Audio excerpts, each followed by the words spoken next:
Halo guys, ini adalah kampung yang viral di media sosial 3 bulan yang lalu pasca banjir, ya.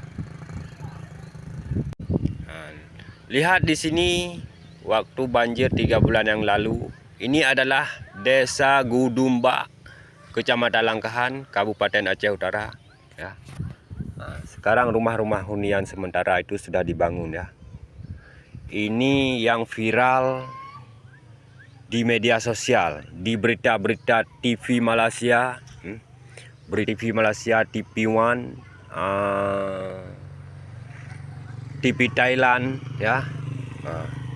Ini yang viral, kampung yang viral di Langkahan. Makanya bantuan banyak datang ke sini. Metro TV semua sudah meliput semua berita ini, ya, hampir seluruh Asia, Cina. Ini guys. Ini berita yang sangat viral di sini, ya.